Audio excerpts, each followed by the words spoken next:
আজ শ্বশুরবাড়িতে এসে যে কাজগুলো করি তার এক অংশ যদি আমি বিয়ের আগে আমার মায়ের জন্য করতাম, তাহলে হয়তো আমার মায়ের থেকে খুশি কেউ হতো না। আজকে যখন আমার শ্বশুরবাড়ির লোকেরা এই কাজগুলো দেখে, তখন কিন্তু তারা মনে করে এগুলো বাড়ির বউয়ের দায়িত্ব।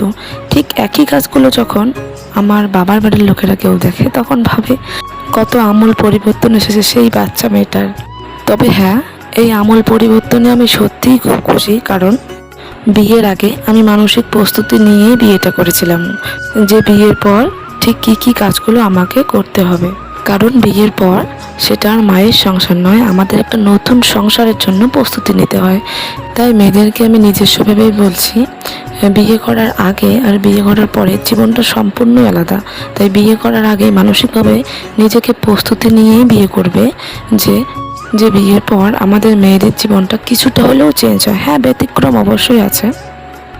তো তেমনই আজকে ভোরবেলা উঠে পড়েছিলাম, তখন এই 4:30-5টা এরকম হবে। আজকে একটু দেরিতেই উঠছে। তো ভোরবেলা উঠে প্রথমে বাসি কাজ ছেড়ে নিলাম। বাসি কাজ বলতেই আমাদের বাড়ির সামনের গেটটা ঝাড়ু দেওয়া, বাড়ির ভেতর ঝাড়ু দেওয়া। তো আমি সাধারণত বাড়ির বাইরে ঝাড়ু দিই না। আমার বিয়ে 4-5 বছরের মধ্যে হয়তো আমি 4-5 বার মতো ঝাড়ু দিয়েছিলাম। তো আমার শ্বশুর শাশুড়ি মায় বাড়ির বাইরেটা ঝাড়ু দেয়। হ্যাঁ, আমার শাশুড়ি মা বাড়িতে না থাকলে অবশ্যই আমি ঝাড়ু দেই।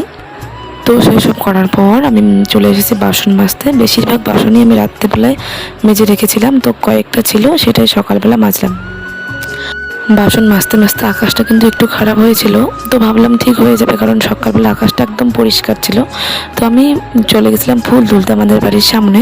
তো ফুল তুলতে তুলতে দেখি তো বৃষ্টি পড়তেছে। তো আর বেশি দেরি না করে অল্প কয়েকটা ফুল তুলে চলে এসেছিলাম বাড়িতে এসে স্নান করতে গেছিলাম। স্নান করে এসে অনেকক্ষণ বসে বসে গল্প করছিলাম, তখন 7:30 মতো বাজে। তবে আমি এই 8:30টার দিকে ভাত উঠিয়েছিলাম, কিন্তু এইদিকে কয়েকটা রুটিও বেলে নিয়েছিলাম, কারণ আজকে প্রচণ্ড গরম। ভাত দিলে ভাত হয়তো নষ্ট হয়ে যাবে, কারণ ছোটো টিফিন বাটির মধ্যে ভাত থাকে, তো আরও সকালবেলা ভাত খেয়েই যাবে, তাই রুটি দিয়েছিলাম। তো রান্নার মাঝেই বর হুট করে উঠে বলে যে ওকে তাড়াতাড়ি যেতে হবে, কারণ বাইরে পেশেন্ট আছে। ও কিন্তু সকালবেলা আমাকে বলেছিল যে ও 10টা-10:30টায় যাবে। তো যখন তাড়াতাড়ি যাবে, যেহেতু তাড়াতাড়ি যাবে, তাই গরম সবজিটা আমি বরফ জলে বসিয়ে ঠান্ডা করে নিয়েছিলাম, তাহলে খুব তাড়াতাড়ি ঠান্ডা হয়ে যায়। তো বরকে ওইদিকে টিফিন রেডি করে দিয়ে ও চলে যাওয়ার পর আমি চলে এসেছিলাম ঘরটা গুছাতে। ওর সময় থাকলে অবশ্য বিছানা গুছিয়ে তারপরেই ডিউটিতে যায়।